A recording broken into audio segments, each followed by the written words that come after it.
And here we are. Welcome.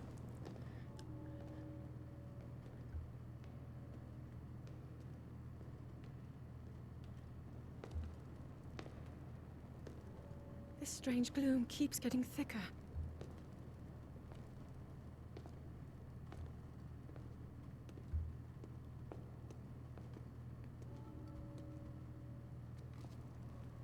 We've been descending for a while now. These tunnels are deeper than I thought. What could be down here?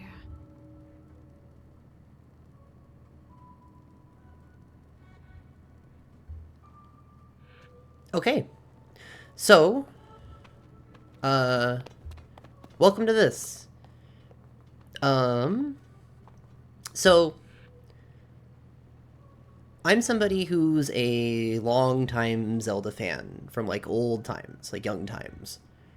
And, like a lot of people, I played Breath of the Wild when it came out and had a pretty great time. I actually played it twice. I played it once when it first came out, then I played it a couple years ago again, where I, like, 100%ed the game by essentially every metric available. And it's still a game I'm pretty fond of. Though, it was lacking in one specific area. And that area is caves. See, Zelda games in my mind are about a lot of things. But one of, like, the core components of a Zelda game is that you get to run around in caves and explore caves. It's like one of the mission statements of the series, right? Because that's what the original game was inspired by in some ways. I think that's the story that I remember, that Miyamoto was drawing on his experiences as a kid exploring caves. And so, playing Breath of the Wild a whole bunch, I was really struck by just the sheer lack of caves in it. There's like 4. I think there are like 4 caves in Breath of the Wild. And you could tell that, like, the devs were at least somewhat cognizant of this, because, you know, you still start the game off in a cave. So, like, on some level, you could feel that they understand it. And so going into this game here, the sequel to Breath of the Wild, Tears of the Kingdom, it was something I had hoped for, that they would flesh out and add some caves. And judging by what ended up being in this game, clearly the devs felt the same way, because this game here, Tears of the Kingdom, is full of caves. There are so many caves in this game. And ultimately, Tears of the Kingdom... So I played the game when it first launched, and I burned through the entire game in like 3 weeks, which was too fast. And because of that, and because of some issues I have with certain parts of this game, I ended up being really mixed on it. And so I wanted an excuse to get back and play it again at a much more deliberate pace.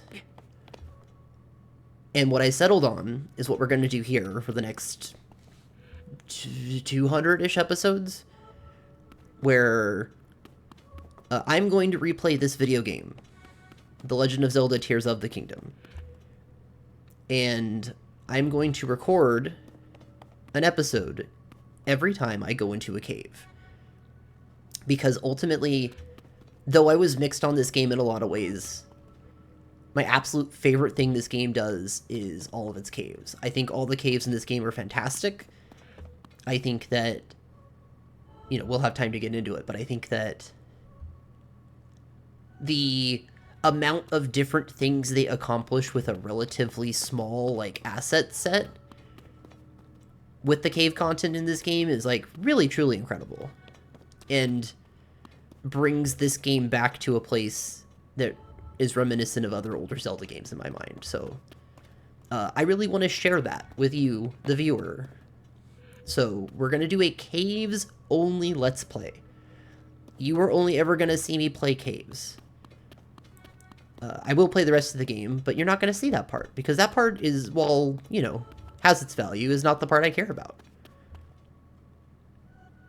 And I think that's the mission statement. I think we're good there. So we should probably get into this. Here we are. I'm Link. I'm that guy. We are in the depths beneath Hyrule Castle.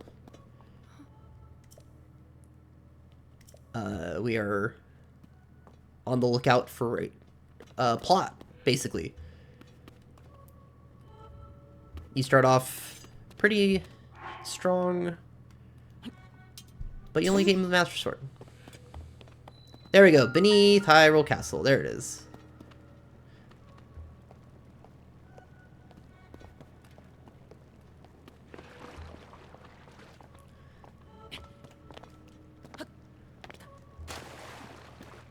See, this game also starting off with a cave, because the devs understand that you're supposed to start with a cave.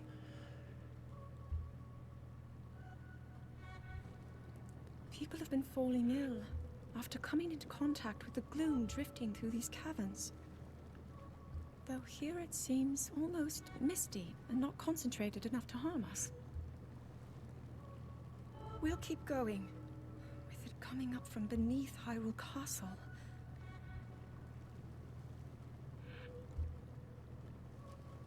We do not know what waits below, so we need to be ready for anything. But I know I'll be okay with you, Link. Let's go solve this mystery.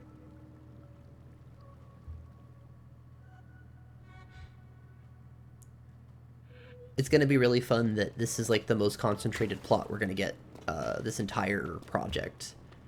I'm very excited about that.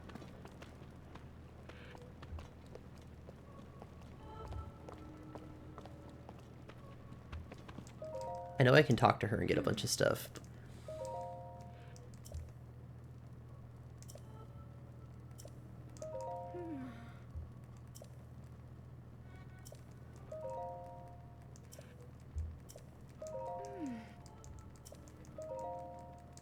I think we, yep, that's it.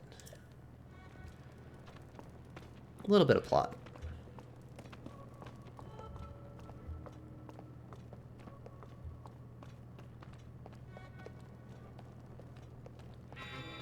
Oh. Huh? Glamdring.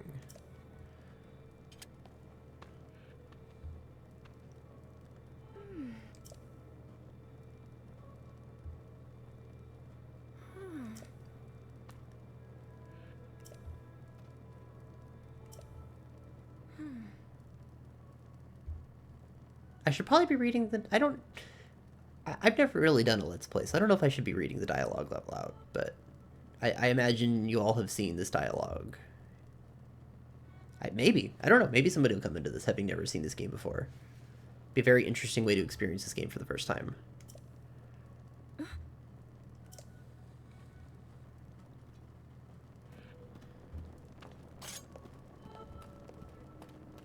There are some bats coming up. Combat tutorial, let's go. Oh, not yet.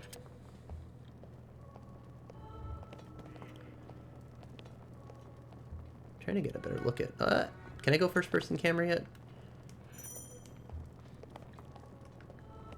Not yet.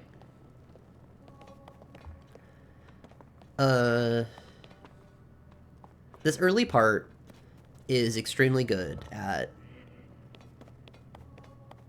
Or at least it was very effective to me to, like, evoke a lot of, a psychological response to seeing a bunch of Zelda lore stuff pop up that it's real easy to read deeply into despite it not necessarily matching up to stuff previously. Because we're about to get all this Zonai lore. From the Zonai? The previous game kind of used Zonai as this interesting backdrop thing, and then this tries to flesh it out. And I think it's a little mixed on how well it does that.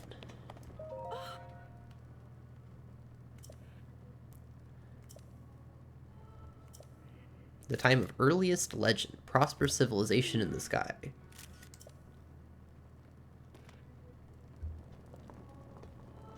Yeah, I'm kind of a little tepid on some of the story stuff in this, but that's okay, because we're not here for that, necessarily.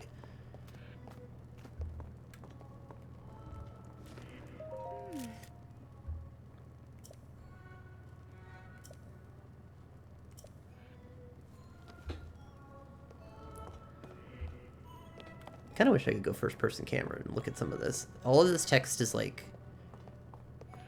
People have figured out a lot of this text stuff, and it's very interesting to see. It is fun to make a cipher language, and then put that cipher language all over your game. This is a core feature of the Zelda series.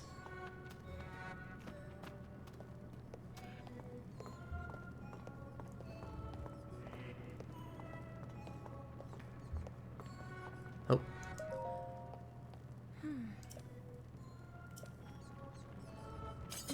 I hear bats. You're only going to use sword beams. There we go. You are not hurt, are you, Link? No. No, in fact, we're fine.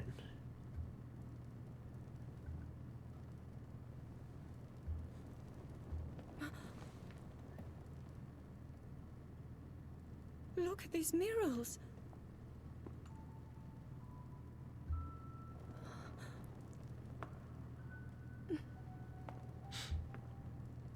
Another The hallmark written histories of the royal family. of the Zelda Include series stories is of to the make Great War cool fought long murals ago. It to was tell a conflict backstory. between allied tribes and someone only ever referred to as the Demon King. Is it possible? Do these murals depict the same legend?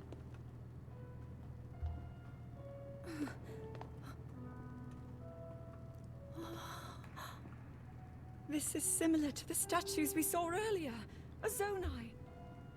And these figures look like Hylians.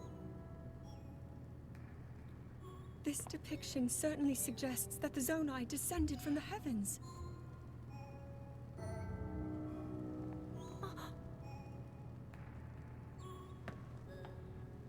It is said that my ancestors, the first of Hyrule's royal family, were born from a union with gods who had descended from the heavens. These murals tell a similar story, and if they are accurate, then the gods mentioned were the Zonai. They must have forged a relationship with the Hylians of that time, working together to establish the Kingdom of Hyrule. This figure, he seems to be stealing something of incredible power from the young kingdom. This all aligns with what I've read during my studies. And then this, it shows the Demon King. And a fierce battle against him.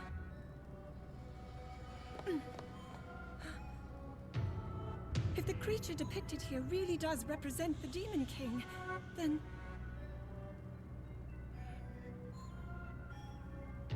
Oh. Incredible! This mural must be the Great War recorded in the royal histories. This is the imprisoning war, and the events that led up to it. Link! This is a huge discovery!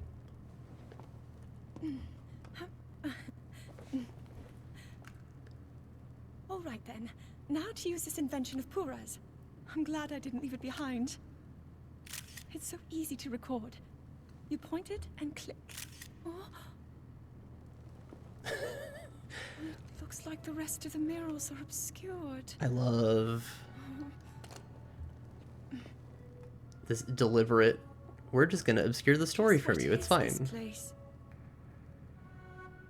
Maybe we'll find more answers farther ahead. Link, let's keep moving deeper. Oh dear. Yeah, them choosing to, again, to just kind of This, Breath of the Wild Tears of the Kingdom, like, self-contained little set of games loves to invoke stuff from other Zelda games without really caring about it actually connecting, because ultimately Nintendo doesn't care about games connecting in the same way that the fans do. And I think the fans these days have finally shucked that urge a little bit, which is probably for the best. But it absolutely worked on me, as somebody that traditionally has been a sicko for that sort of thing, where suddenly I'm playing the intro to this game and they say the imprisoning war, because I am the fool. I want to look at this real quick. So this was like sealed from the outside and something broke out? Or, right? Am I looking at that correctly? I hadn't spent much time thinking about what that means, but I'm not going to turn this into a video essay about speculation. I don't have the voice for that. Yeah, same on this one. Okay.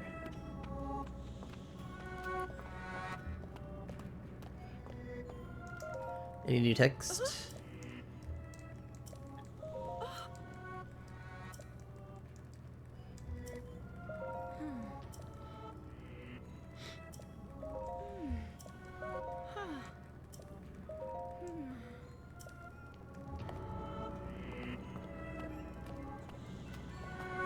Oh, and the piano comes in.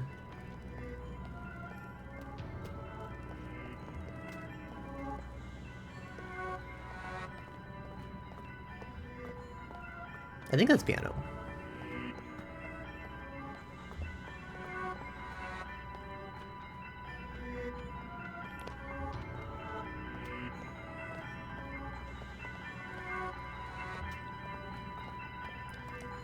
Oh, I wish I could go first person, but I can't.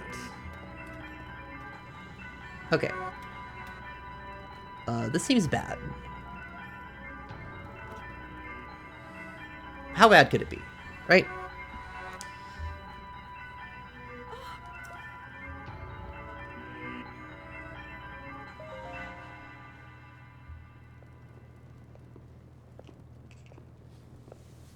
What is that?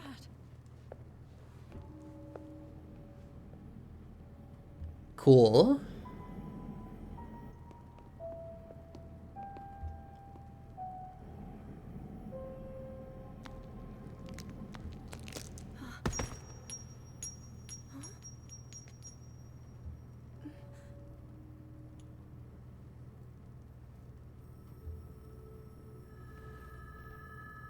Oh, my controller vibrated.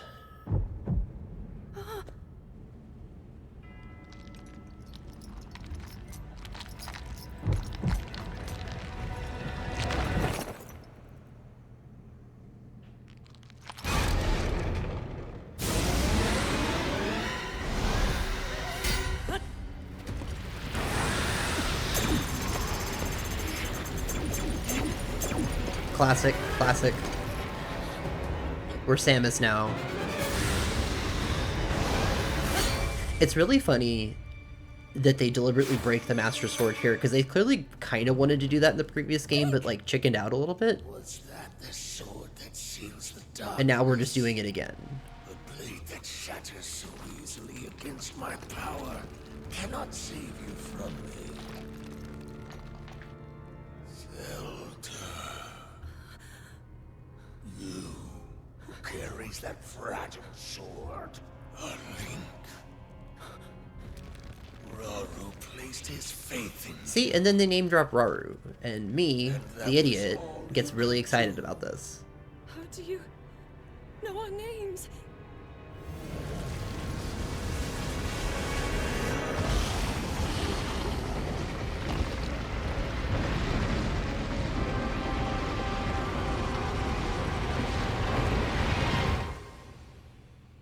Oh, don't look, we're outside, don't look. I suppose it's unavoidable that eventually we'll see some gameplay from outside of a cave, but, you know. I guess I should talk about that as a cave. That was pretty cool. I don't know. This is all very story. I don't get to play the game very much just yet, but that's coming very quickly here.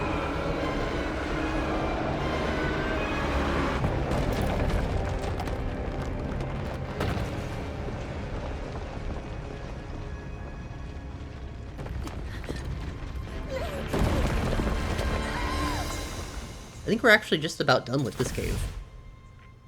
Thank you for watching this boring intro episode. Stay tuned for tomorrow when I actually get to play a cave.